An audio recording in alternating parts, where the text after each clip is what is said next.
这是幽灵书院最近新送来的新药，药效比之前的更佳。不出半年，贵人们必定会成吃成饮，而且一旦停药，就会狂躁难安，生不如死，直至衰竭而亡。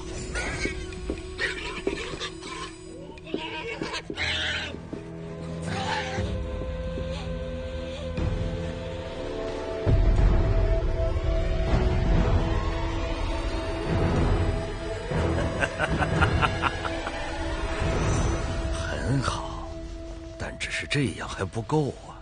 不知主人为何不满？我苦心孤诣经营这座灵牙塔，不仅是为了削弱他们的心智，更是要壮大自己的实力。请主人明示。那批钱为何迟迟没有运到？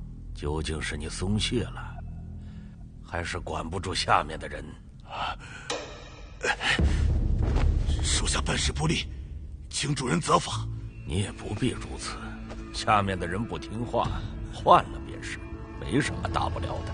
起来吧。主人，属下一定尽快的督促。这塔里的老人待久了，难免是倚老卖老，自以为是。该心狠的时候绝不能手软，才能成就大事。主人教训的是，此事关系重大，不容有误。是。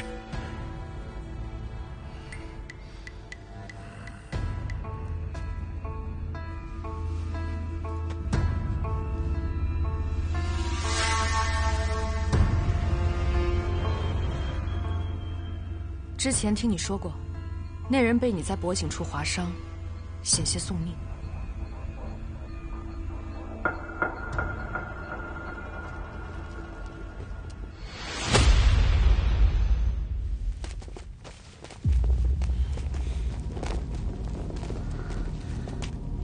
这里居然还有个这么大的洞！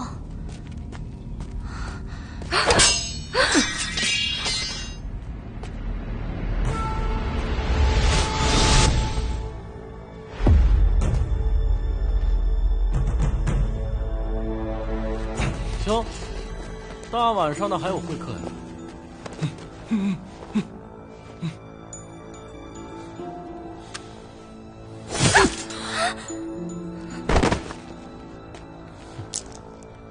又来了3个新人，我这儿还真是越来越热闹。这是什么人？我们是来参加生死局的。这么着急赶着投胎的，我倒是头一次见。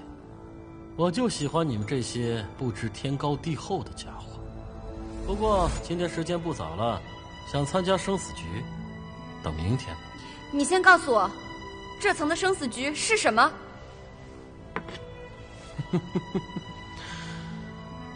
不急，你们能活过今晚再说吧。你们干什么？别想着蝇营狗苟的在老娘饭菜里下毒，老娘不吃你们那一套。聚宝窑近日进展缓慢，主上有多次催促，此事我总觉心神不定。簪花乃塔主义子，有他在，想必不会出什么纰漏。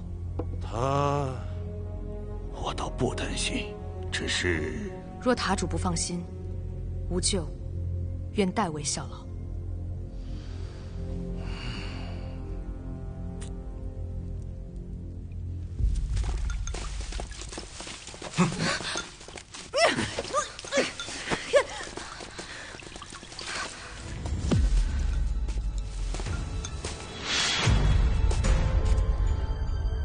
我去，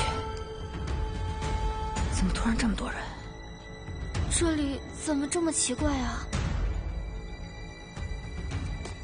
你们是？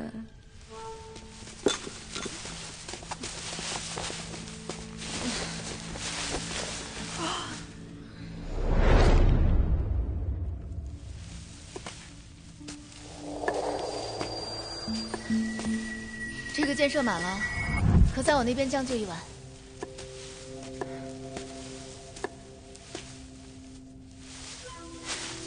来来来，你们3个接今晚就睡这儿，我都给你们铺好了。不用麻烦了。那个人怎么带着刀啊？有人说不让带刀吗？跟这样的人住在一块儿，这大晚上的，怕也睡不安生啊。姐姐，咱们今天真的非要住在这儿吗？不想待着，那就滚出去！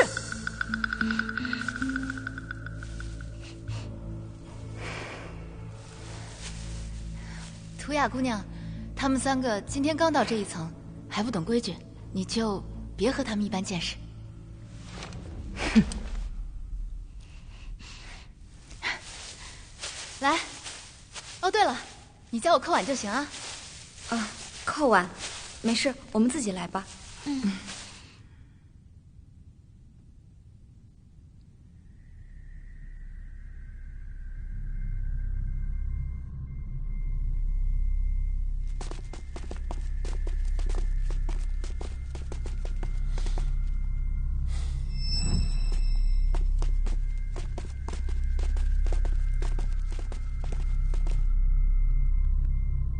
听你描述，你娘所中之毒，应该是在我之前的雀蛇太阴所为。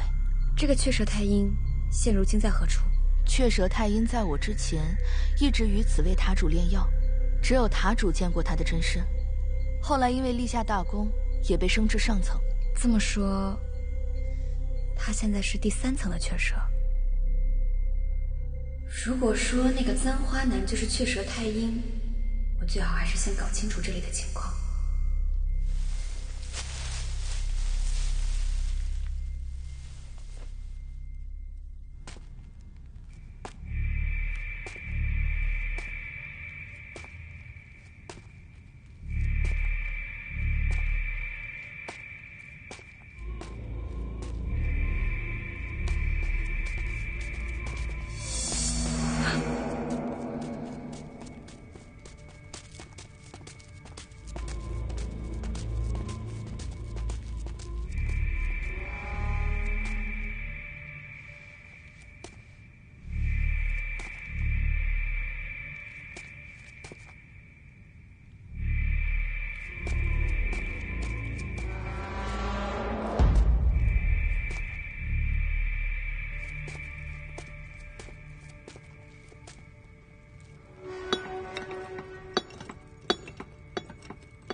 说里面是一个铸币房。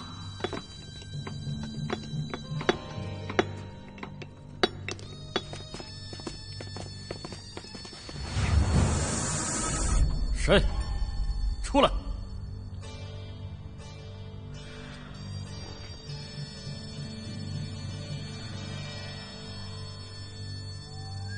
再不出来，别怪我不客气了。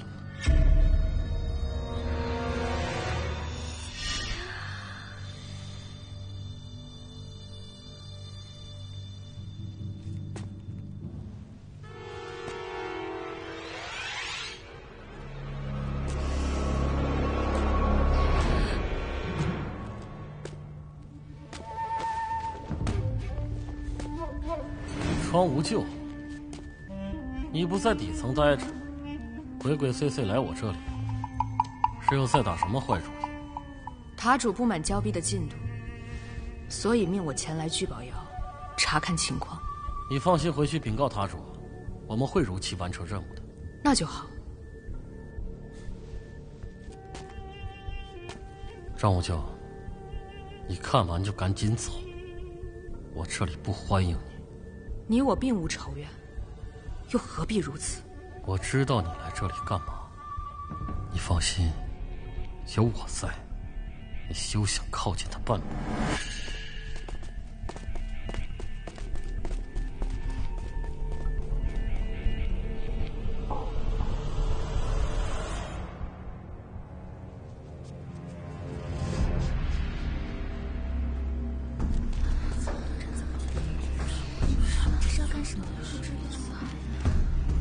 这么多人，不会冤死人了吧？这一层比什么呀？诸位，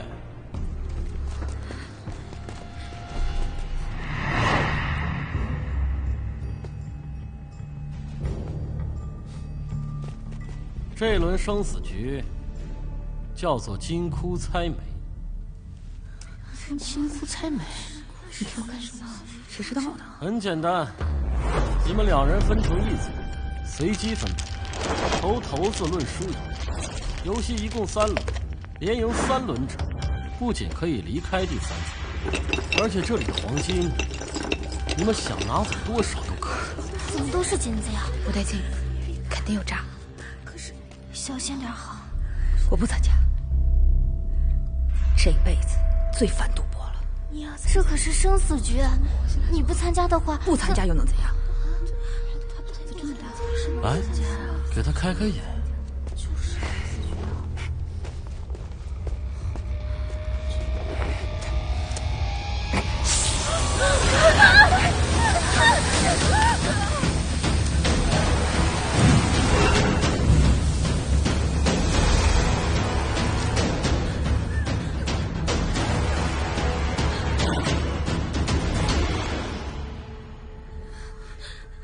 诸位，现在你们随机2人分为一组，每张桌子上都有骰子和骰盅，哑婆会在一旁宣判输赢，赢的人进入下一轮。至于输的嘛，刚才你们也看到了，当然是丢下去，开天眼喽。我们不要站在同一桌，这样就不会自己人对自己人。刀姐姐，别说了，我是不想赌，但我得先活着。都痛快点嘛，别磨磨蹭蹭的。早赌晚赌都得赌，早死晚死都得死。你们再不上桌，就都给我进去喂蛇。不行了，你走，走。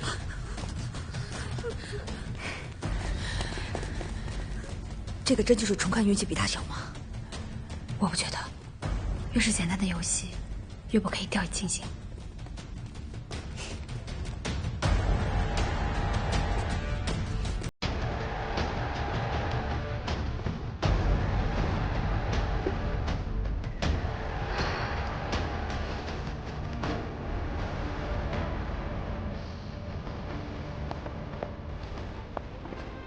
怎么阿七也来了？难道又是师傅带来的？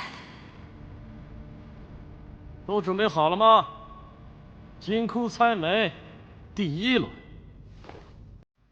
开始。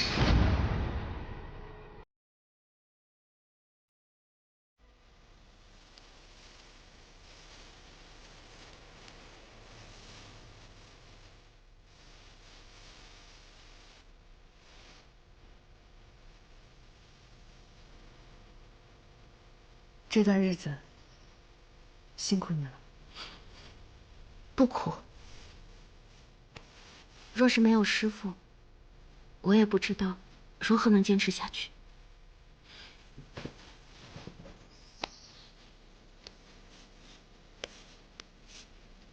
这是我给师傅做的，我给他起名千丝镯。他日若你带上它，我们一起闯进灵牙塔，定能所向披靡，无往不利。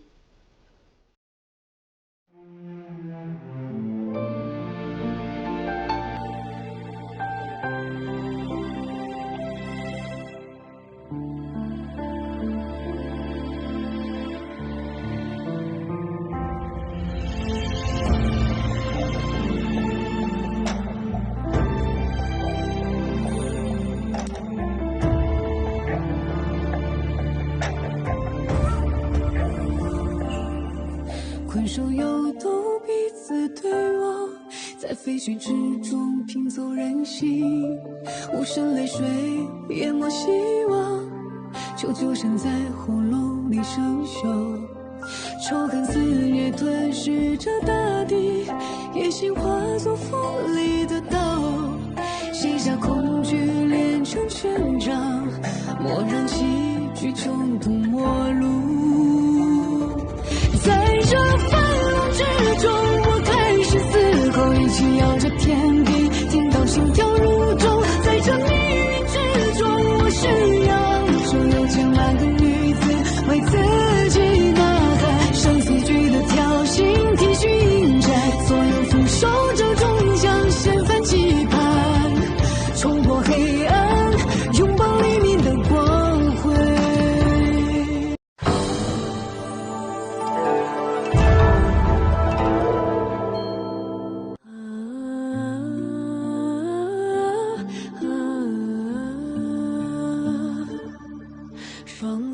照旧路，愁还困我土。当年小小的你，向我伸手哭，听你抹去泪，将前路担负，愿意半生还你平安度。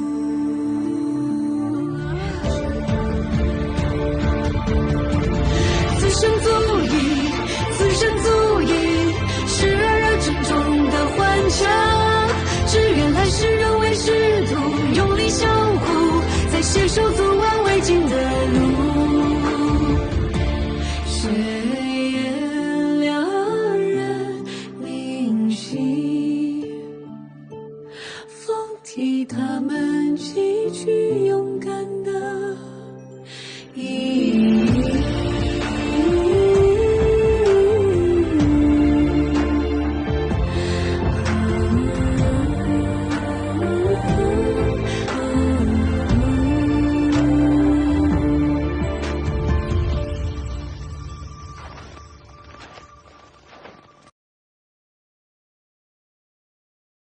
金窟猜谜第1轮，开始。这金窟猜谜到底是什么？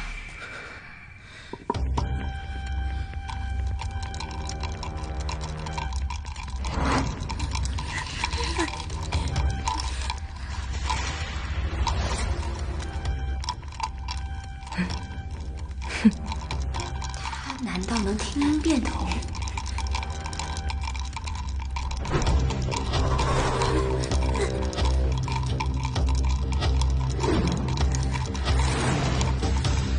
老天爷，求您吊照我！如来佛祖、观音菩萨，求求您！腰敬离手。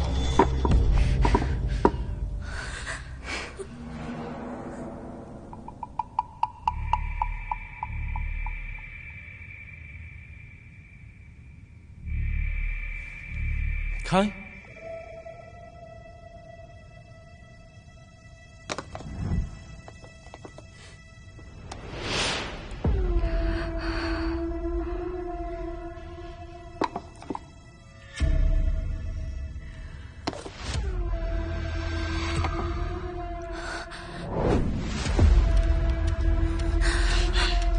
我活下来了！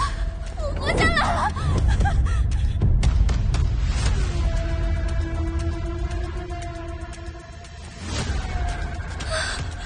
人身抱佛脚有什么用？受尽过了，菩萨都难保。完了，你是不是搞错了？放开我！你放开我！放开我！放开！放开我！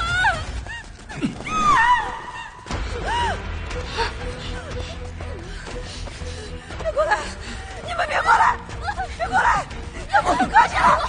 别过来！放开我！你们搞错了！你们这样可是要找错人了！放开我！放开我！明明是我赢了，为什么要杀我？凭你蠢。不讲规则，明明是我的店输的。你确定你搞清楚规则了吗？求求你别杀我！我可以留在此处为你当牛做马。我也可以，求求你别杀我！那就如你们所愿吧。送他们去地府当牛做马。不要！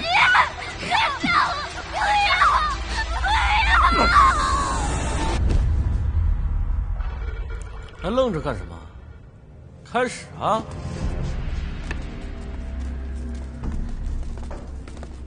不是比大小吗？我居然留了下来。对啊，我明明点数比对方小，我还以为我必死无疑了。你们还记得那个男的说了什么吗？投骰子论输赢，不是这句。难道是雅不会在一旁宣判输赢？就是这句。所以你的意思是，我们的输赢是由雅璞决定的？那雅璞怎么知道谁输谁赢啊？难道说我们的命运都掌握在他们手里？那怎么破局啊？我现在还没有想得很明白，我还要继续观察一下，或许能找到破局的办法。主人，新的铸币已经带到，请您查验。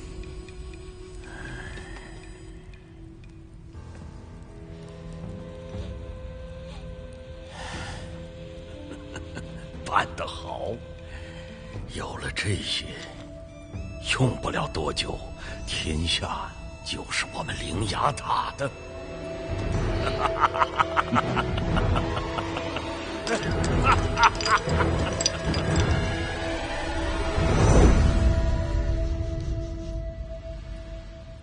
金库猜谜第2轮，开始。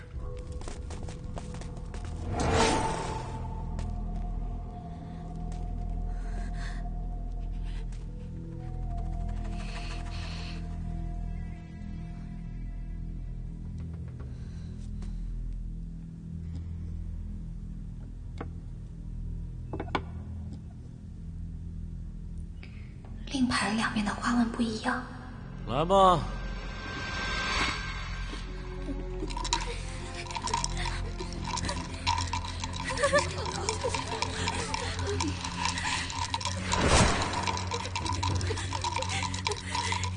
腰定离手。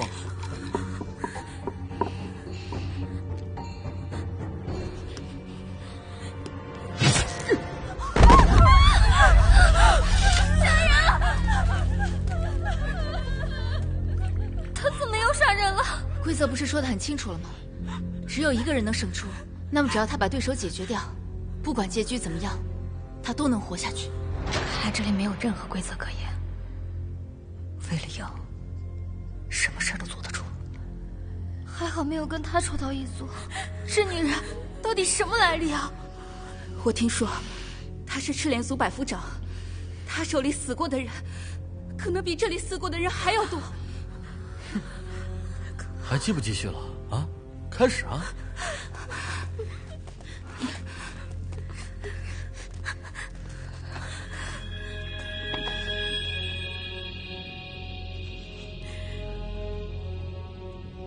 喂，你怎么还不开？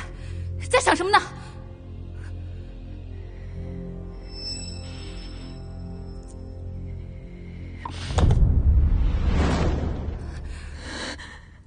我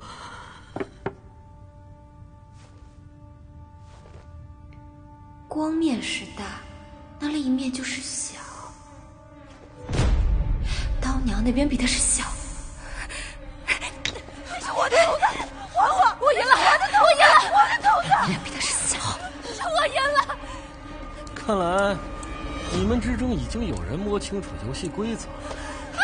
你们抓错人了！他头子里什么都没有，应该是我赢，应该是我赢！不要！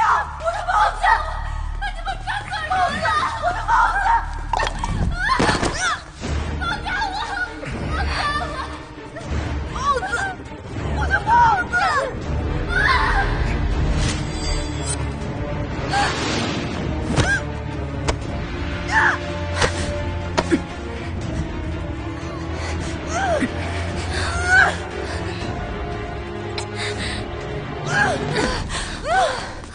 怎么样？我没事，给。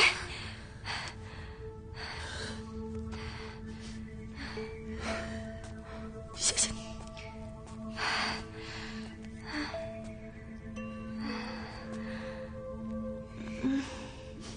姐姐，你被蛇咬了，你怎么样？啊，没事。来人，将他带下去，关2个时辰。凭什么？你要干什么？不许动！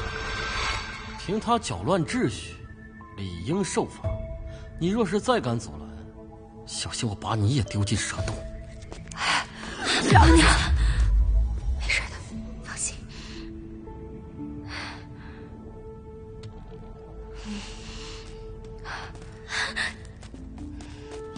那这，放心。哼，可惜了，他怕是活不过今晚了。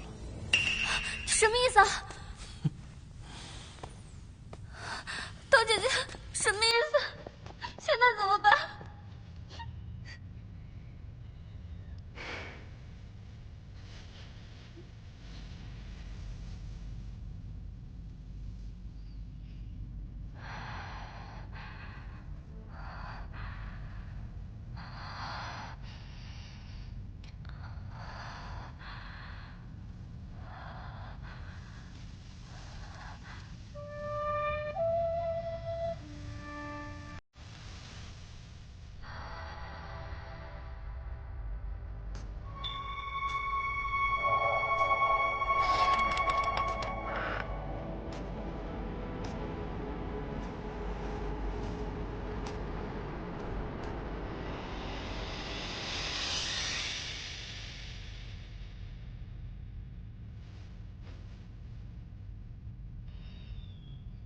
师傅，师傅，我就知道你一定会来救我。跟你说过多少次了，灵牙塔中的囚犯都是要犯，不可随意轻信。你今天居然为了一个认识没多久的人以身犯险，你想气死我？可是，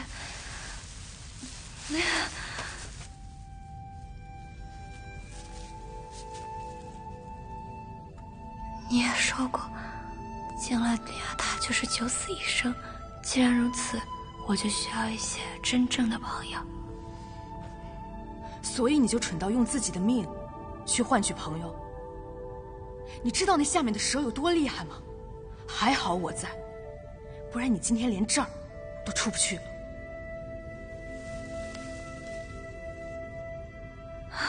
这事真的这么多？可是我娘的解药还没找到，怎么办？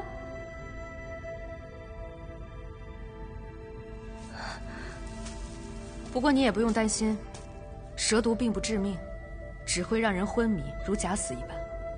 等毒素消退，你自然无事。没有毒，师傅你不早说，你想吓死我？现在不给你长点教训，怕你之后不长记性。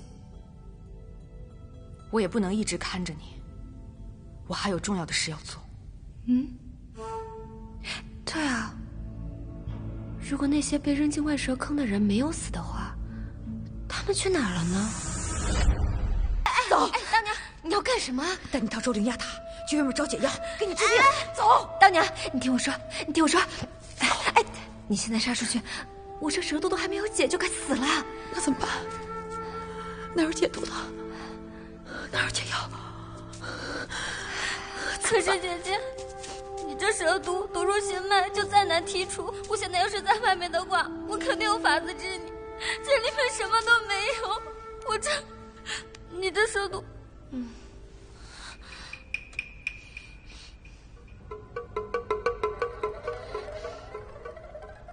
怎么办？哎呀，没事儿，那就顺其自然呗。你们都别哭了。顺其自然？都要死了，你让我怎么顺其自然？唐娘，反正我现在都要死了，在我死之前，你能不能答应我一个心愿？你有什么心愿？我上刀山下火海都一定给你做到。我看你一直很宝贝你的虎头帽子，我真的很想知道，它为什么对你如此重要。你告诉我，我也知道我因何而死，也算死得其所了。就这点小事儿啊！我说，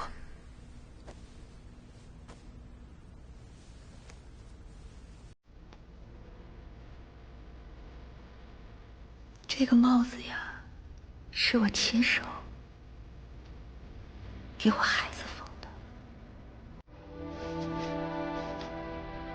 她叫豆豆，是个女孩。她特别的聪明，特别的懂事，特别的可爱。以前我是一个坏新娘，靠给别人换洗衣服过活。我们这些做劳力的女子本就受人轻贱。那时来我店里的男子都把我看作可以随时穿的衣服，随便轻薄。放手！调笑说骂，常年如此，我也习惯了。回来了。后来有个镇上的衙役带着几斤银子来我家提亲。我天年见他出手阔绰，便答应了这门亲事。刚开始他对我也很好，我还天真的以为我择了良妇，谁知道呢？都是狗屁的。他一见我生的是个女孩，便大失所望，抱都没抱一下就跑出去寻欢作乐。不仅整屋都有飞打骑马，还染上了毒瘾，把家里所有值钱的东西都拿出去变卖，完全不顾我跟豆豆的死活。我只能白天给人浆洗衣裳，晚上填房。赚来的辛苦钱被他抢走后，还要先捅板上了撞脚。后来，他的毒瘾越来越大。是这把豆豆卖了换钱。你放我豆豆！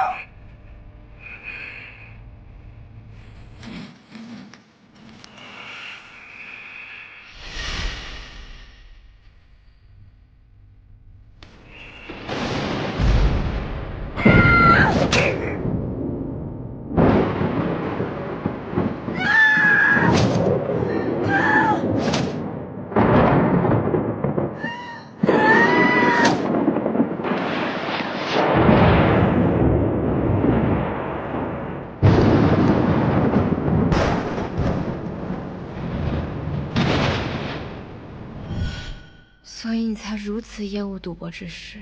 所以，刀姐姐这么想出去，就是为了找豆豆。我就算耗尽这辈子，拼上这条命，我也要去找他。刀娘，我相信你一定会找到他的。谢谢你，南言之。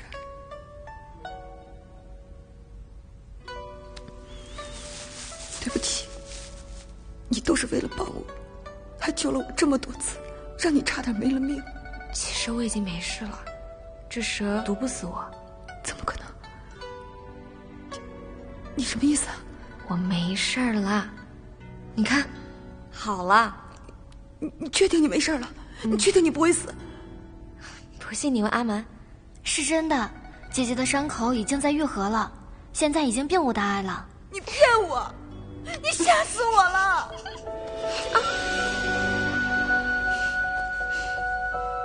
南言之，谢谢你。好了，眼下我们最重要的是，赶紧想办法度过明天的生死局。姐姐，你想到新法子了吗？不过我还需要阿蛮你。我？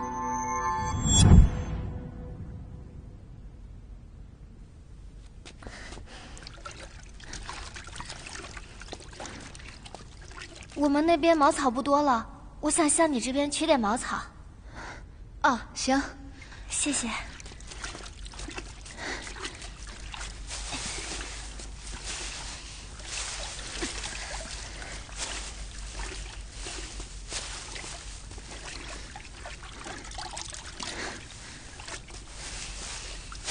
寇娘子，我帮你吧。不用了，没事儿，我帮你，你歇着。多谢你啊，阿敏姑娘。没事，我这身子不方便，连洗个衣服都这么费劲，还真挺不好意思。有什么不好意思的呀？我们同在生死局，本就是一条绳上的蚂蚱，肯定互相帮助的嘛。可惜我们都难逃一死啊。如果所有人都能像你这样想的话，那我们死之前，可能都能活得舒坦一点。你也不必这般难过，不难过又能怎么办呢？明天一到啊，我们就各安天命了。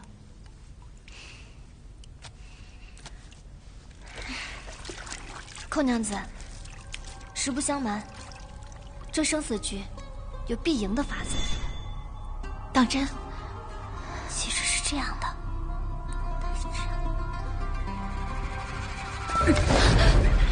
涂鸦，告诉我，怎么赢？我怎么会知道？我刚都听见了，你跟江蛮他们说有什么必赢的法子，那你应该问他才对。每次杀人，他们都对我颇有微词。你觉得他们会告诉我真话？我可以告诉你。那，你能不能先把刀拿开？雅布手里的令牌分正反两面，一面有灵纹暗花纹，粗糙不平；另外一面光滑如镜，细看能看出来区别，光面微小，纹面是比大。你说的都是真的？你不信我？我自然是更信你。相比你，那个人更危险。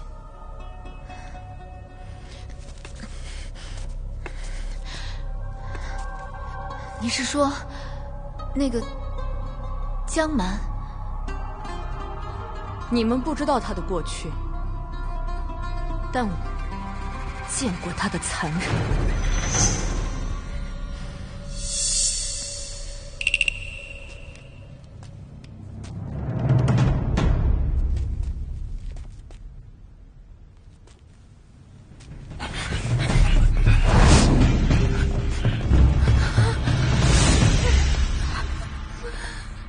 诸位，久等了。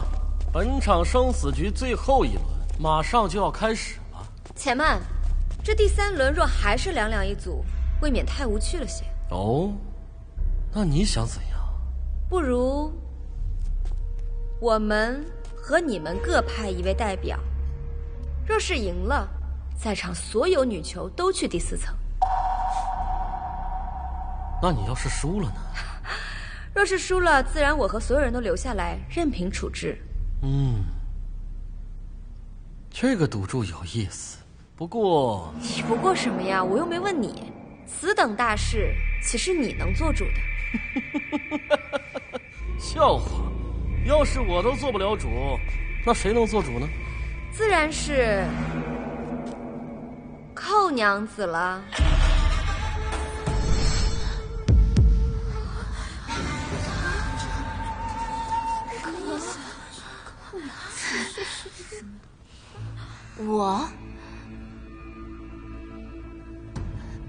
我区区一个弱女子，若没了这拐杖，我怕不是连第3层都走不出去。如何问我呢？你出不去，是因为你根本就不需要出去。我说的对吗？雀蛇大人。南姑娘，切莫取笑于我。寇娘子不必谦让，你身为雀蛇，却甘愿委身其中，真是胆识过人呢。南姑娘，你此话怎讲？首先，你手上拄拐处无茧，说明你的伤并不是旧伤。拖着一条残腿又不会武功的你，是如何从底层的生死局一步一步爬到第3层的？他们是看我拖着残躯，可怜我罢了。其次，他的手上并没有引路结。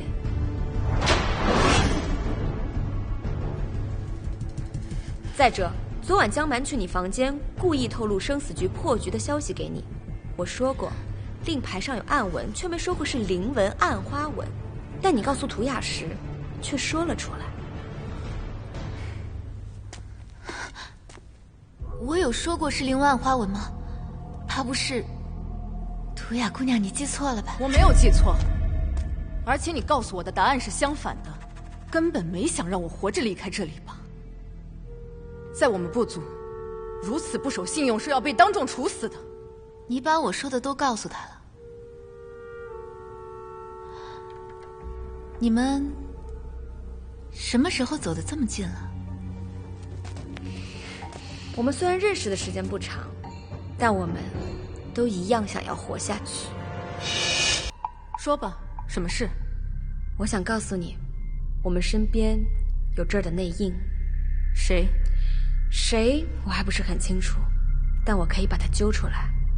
我凭什么信你？试一试与你无害，但是如果不揪出来，明天的生死局我们可能都凶多吉少。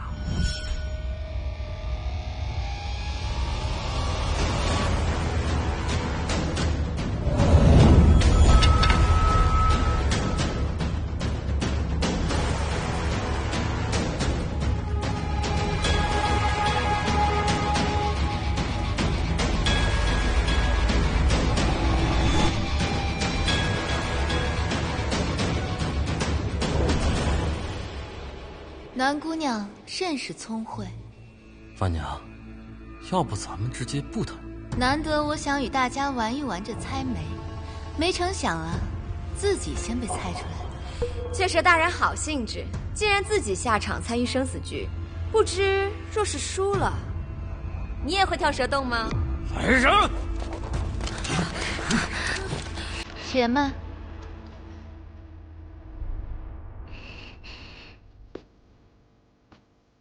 方才你说的第3局，你要赌上在场所有女囚的性命，你可知这赌注挺大的？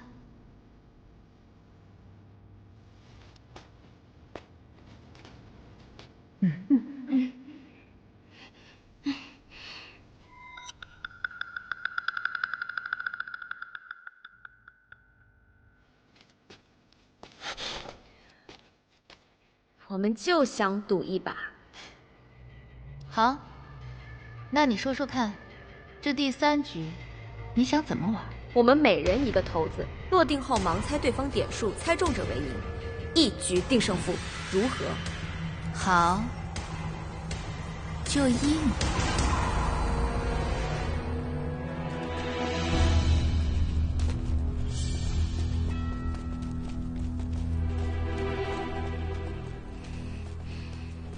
生死局第3轮，二位准备。要是输了，我们的命也得搭进去。不放心，你俩上去比啊。姐姐能赢吗？行了，你别糊弄我了，我这还一手心汗呢。二位准备，生死局最后一轮，开始吧。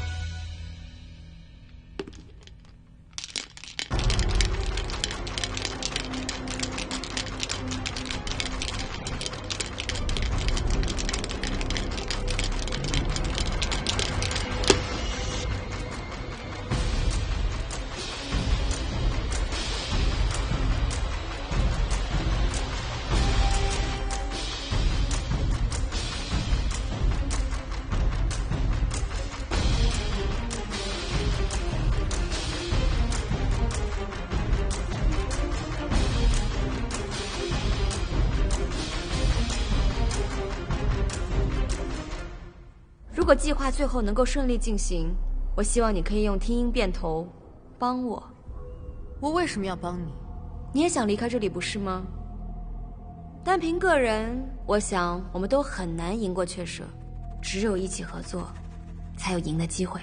我们不是朋友，你为什么要相信我？这次之后就是了。我相信我们一定能够离开这里。听出骰子点数后，我会以眨眼次数告诉你点数。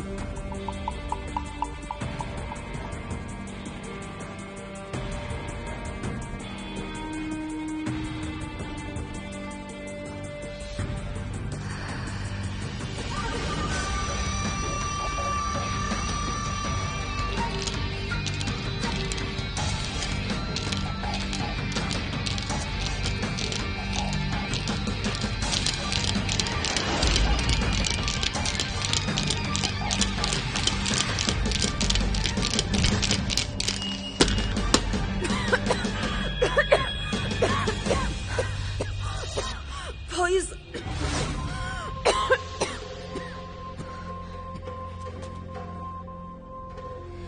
我猜你的骰子1。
一样不会说话了？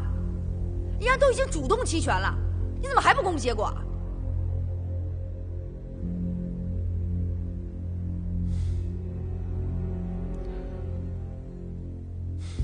第3轮，南燕之胜。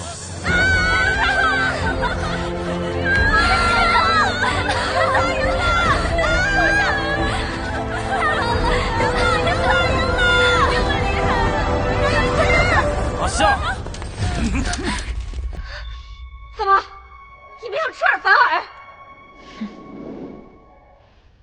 阿娘，你明明可以赢他，为何要故意放他走？人有失手，这次是我听错了。可我以前从未见过你失过手。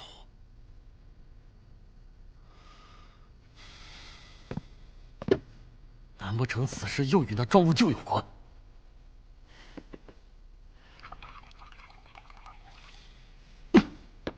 阿娘，之前受他蛊惑已铸成大错，如今怎可再轻信他言，一错再错？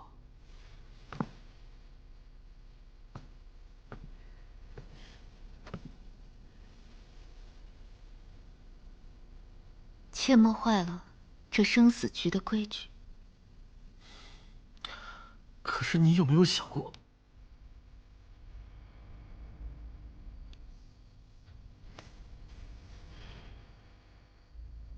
三郎，我心意已决。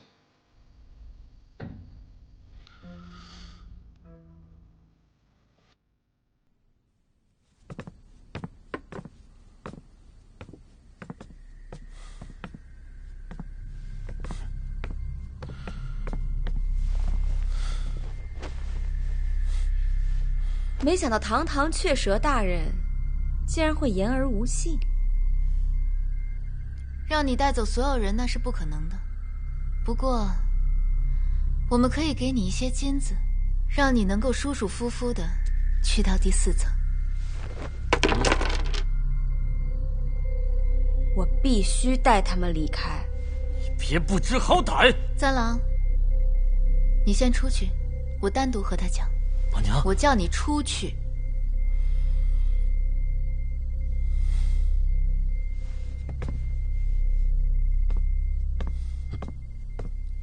说说吧，你为什么不自己走，非要带上他们呢？因为我跟他们承诺过，会带着他们一起离开。你说什么承诺？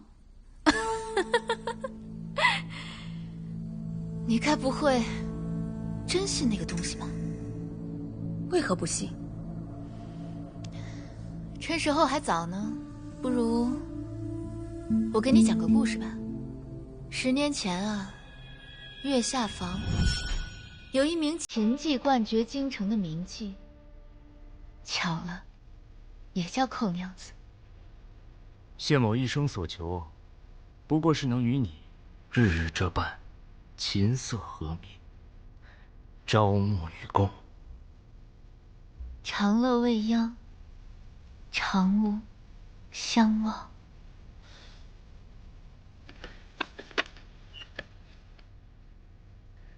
有佳人如此，此生定不相负。得君此言，妾身万幸。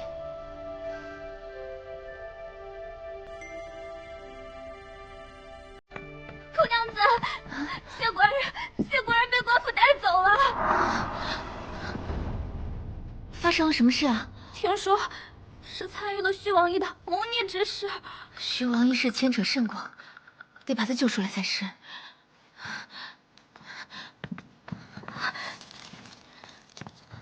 这些你先拿着。如果这些钱财还不够的话，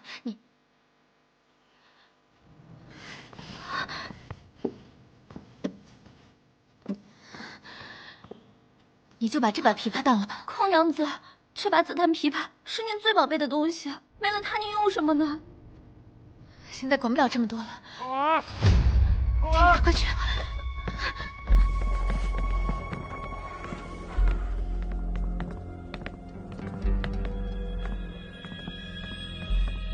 奉命捉拿叛党同伙寇完。寇娘子，跟我们走一趟吧。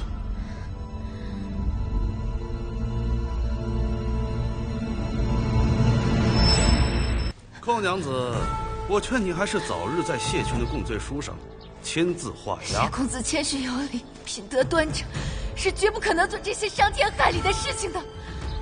哼，还真是情比金坚呢。来人，给我打！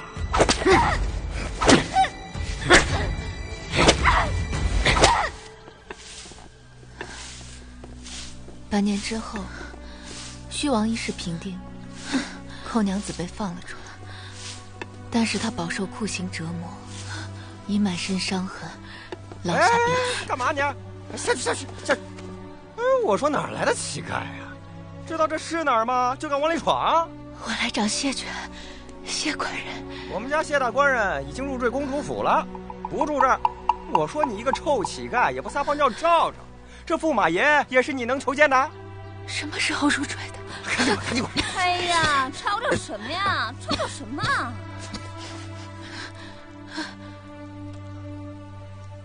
簪子，这是我的簪子，这是我们家主子赏的，关你什么事儿啊？如月，你是如月，我是寇娘子。我不是什么如月啊，如月，别认错人。我是寇娘子。走，快点！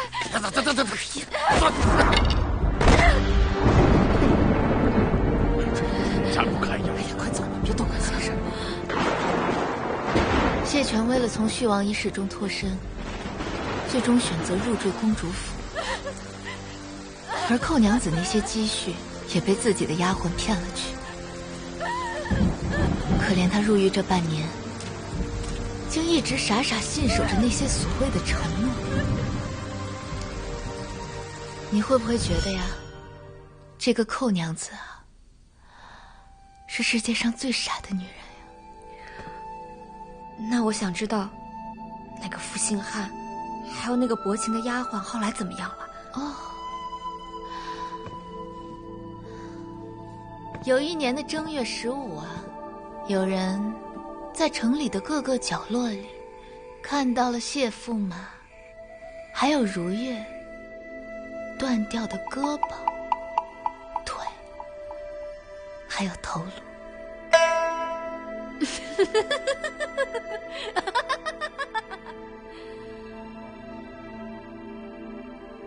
听完我的故事啊，你还相信承诺吗？甘言无忠良，世薄多苏秦。时候不早了，我劝你啊，拿着这些金子，我会派人把你平安的送到第4层。你的故事说完了，我这里也有一个故事。这枚戒指，你还记得吗？这是灵牙塔的引路戒。你从何得来此物？10年前，灵牙塔派出杀手将我爹杀害，我娘也身中奇毒，昏迷至今。而这枚戒指，就是当时凶手的遗留之物。一路闯荡，得知凶手乃是雀蛇太阴，而他就在这第3层。你是说，我是你的杀父仇人？不错，本来我应该现在就亲手杀了你，为他们报仇。但我的师父再三叮嘱，叫我不要鲁莽行事。因此有些事情，我决定向你当面问清楚。你师父庄无咎，他还和你说什么了？你是不是在怀疑第3层的雀蛇就是谋害你父母的凶手？那个头上戴花的男的如此心狠手辣，他怎么可能不是雀蛇的黑鹰？是，也不是。这是什么意思？我带你去个地方。簪花男并非雀蛇。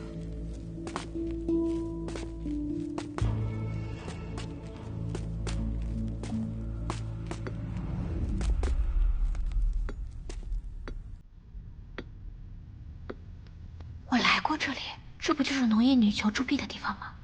没错，仔细看。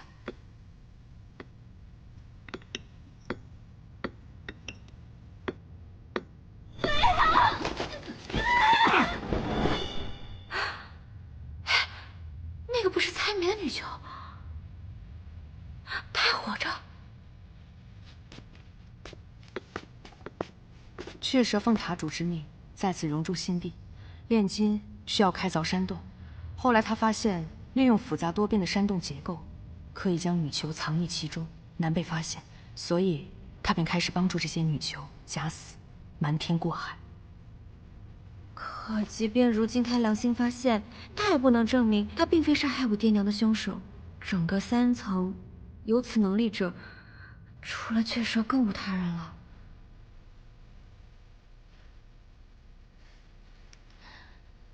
他连这些都跟你说了呀？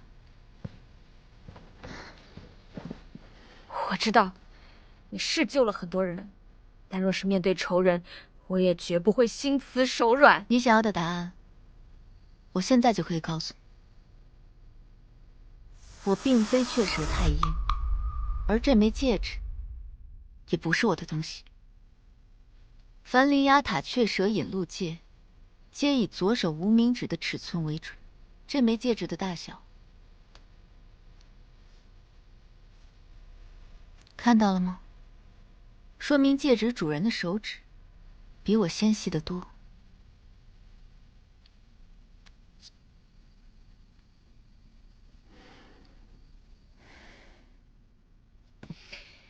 实在多有冒犯，还请寇娘子见谅。三郎，把剑放下。板娘，若他是寻常人等也就算了，可他是庄无咎的人，我不可能放他离开。三郎，你把他放了，难道你连我的话都不听了吗？之前你瞒着塔主，在铸币中掺入洒假，私自将余下黄金交由庄无咎转运出去，已是死罪。若不是他3番5次蛊惑于你，你又怎会做出如此大逆不道之事？听我的，咱们将此人抓住，上报塔主，说不定能换个将功折罪。三郎，三郎不要！靠外！灵牙塔一向手段暴力残忍，你我在此多年，怎可不知？就算你抓了他跑，我还是难逃一死的。而放掉女囚，是我真心想做的救赎之举，跟庄无咎没有关系的。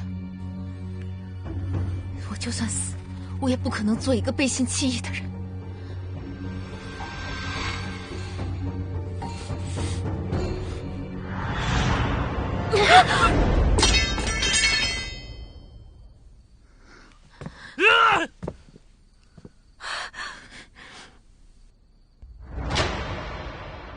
不知主人连夜传召，所谓何意？这里有2箱金子，这一箱是我之前封存的，这一箱是你前日送来的。属下愚钝，不解主人用意。那你给我看好了。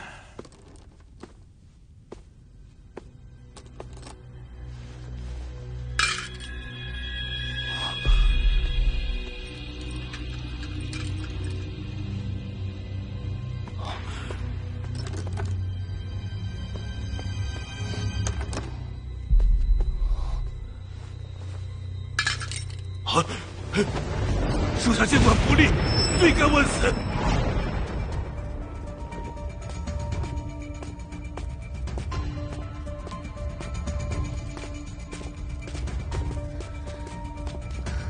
怎么了？金币掺假之事已被发现，塔主马上就会来问罪。后面的事情我已经安排好了，你快随我离开。我不能走，我如果走了的话，台主会把所有的事情全怪罪在三郎身上，而且我们那些费心藏匿起来的女囚也难逃一死。我必竭力周旋，护大家周全，可你若不走，便只有死路。庄无咎，对不住了，这针会让你晕睡片刻。庄无咎，此番我断不可能全然而退，只有我死了，才能保全你们。你我还有未尽之事，你不可。庄无咎，大应我，那些我们藏匿起来的金币，你一定要守好。还有，如果有朝一日，那些女囚能活着走出灵牙塔，他们就拜托你了。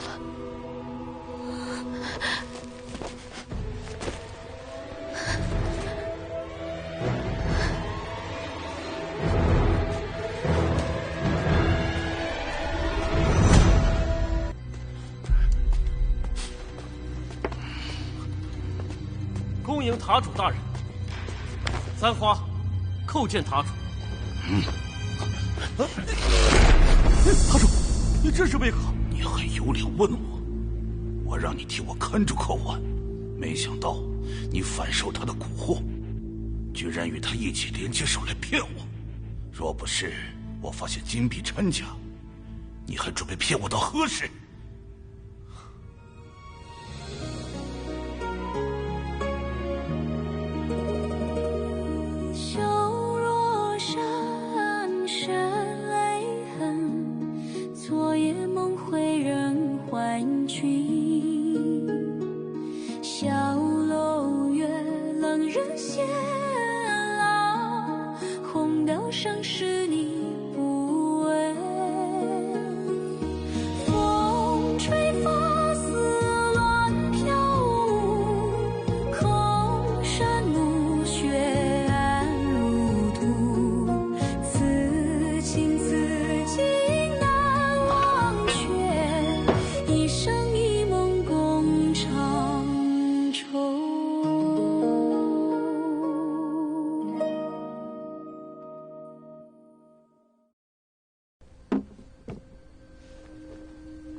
塔主，你还知道叫我一声塔主？多年前，多亏塔主帮我杀了谢全和如月，否则我早已曝尸街头。此等恩情，寇婉难以为报。这些掺了假的金子，就是你报答我的方式。寇婉绝无违逆之行，只是见不得这些权贵以人命为乐，以生灵谋利，不得已才出此下策。告诉我，余下的金子在什么地方？念在往日的情分，我让你死个痛快。寇婉深知难逃一死，任凭塔主处置。你还是不准备说？把人给我带进来！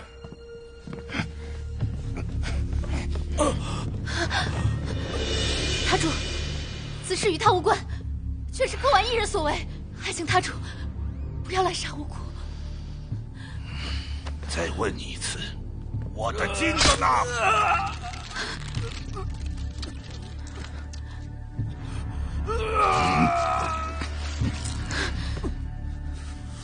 寇婉不知。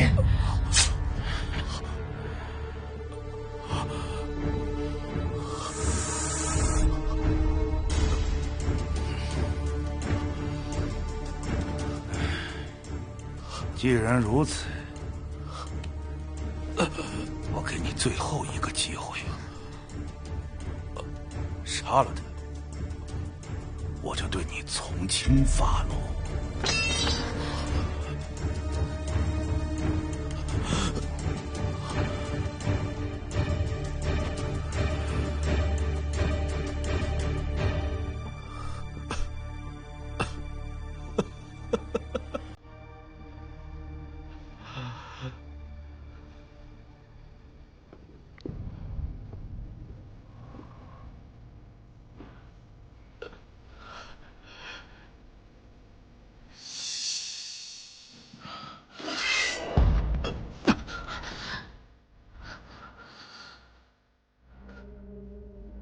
看贤无重视，是我多苏起。我不怪你，动手吧。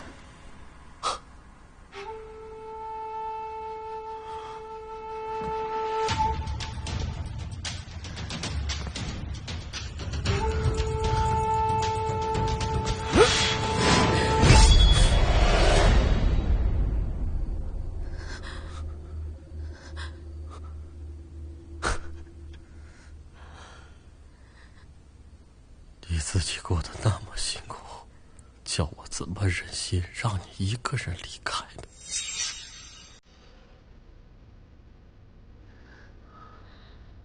咋了？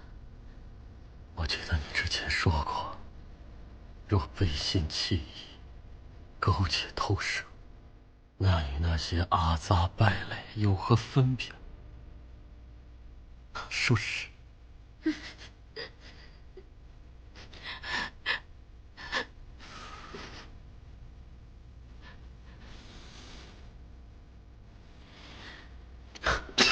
么？岂有此理！你们是都不想活了？放住！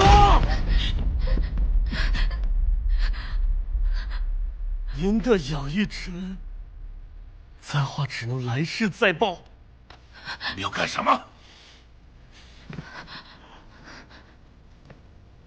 妈娘，以前从未听过你弹过琵琶，方才一听，果真是清情动人，天籁之下。此生能够听你弹奏一曲，我没有遗憾。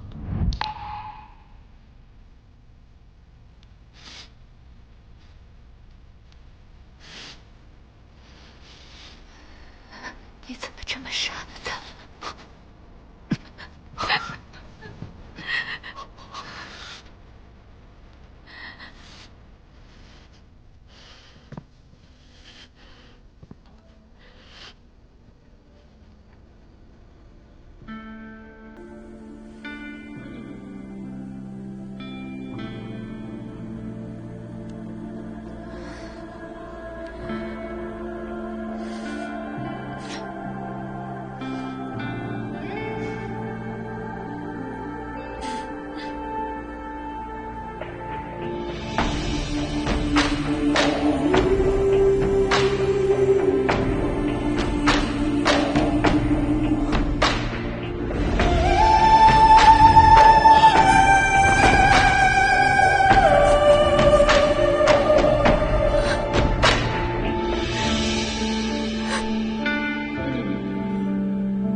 我要买一把最好的琵琶，然后我回京城，再把月下房开起来。我要告诉世人，后娘子又回来了。那你呢？你出去之后想干什么呀？不知道。不过，若你重开月下房，我一定第一个到。那就这么说定了，一言为定。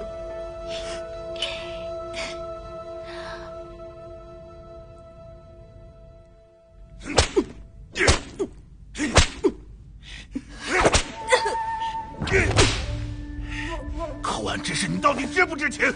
是不是你联手他一起来骗我？你以为你不说我就不知道了吗？插主，怎么，你终于肯开口了？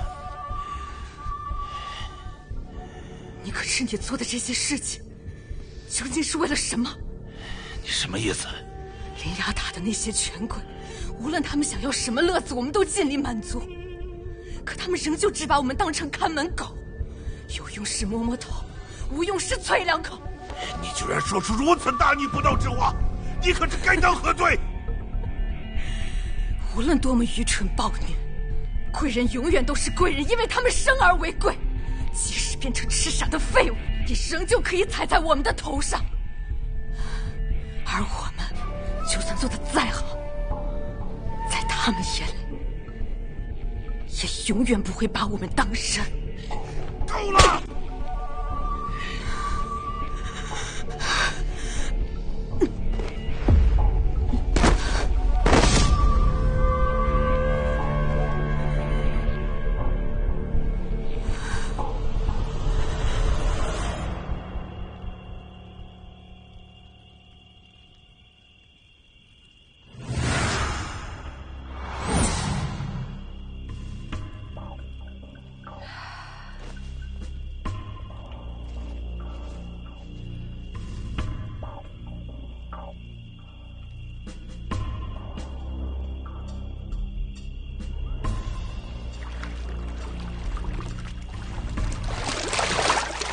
虽然我不确定，但是听你的描述，那个人应该是他。你知道雀蛇太阴是谁？我没有见过他本人长什么样子，但之前塔主是想把他调到我这一层，但后来不知为何改变了主意。也就是说，他在更上一层。终于到第4层了，也不知道师傅现在怎么样。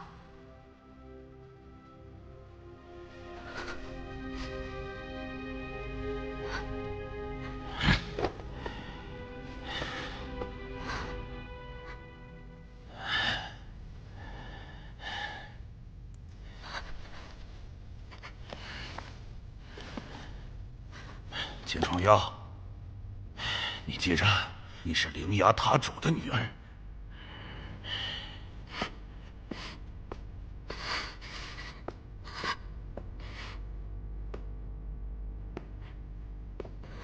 我为有你这样的父亲而感到羞耻。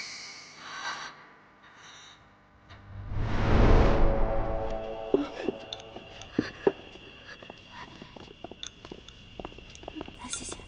没想到寇娘子竟然……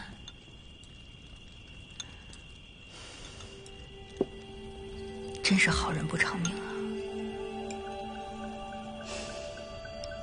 我和师父同样杀过那么多人，那我俩到底算不算是好人呢？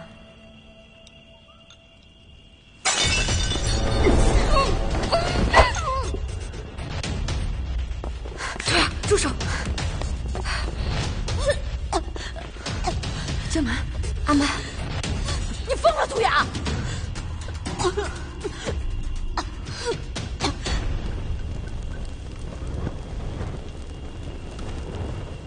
阿曼，究竟是怎么了？你怎么会突然得罪涂鸦？刚才只是好心想去给他送吃的，谁知道他就要杀我！你给我闭嘴！他碰过的东西，我才不要呢！你们要想活命，也离他远点。你是吃拧了吧？在这闲着没事找茬打架？为什么呀？怎么回事？他们关系这么好，打起来了。涂鸦，你这是什么意思？我希望你能够当着我们几个人的面，把话说清楚。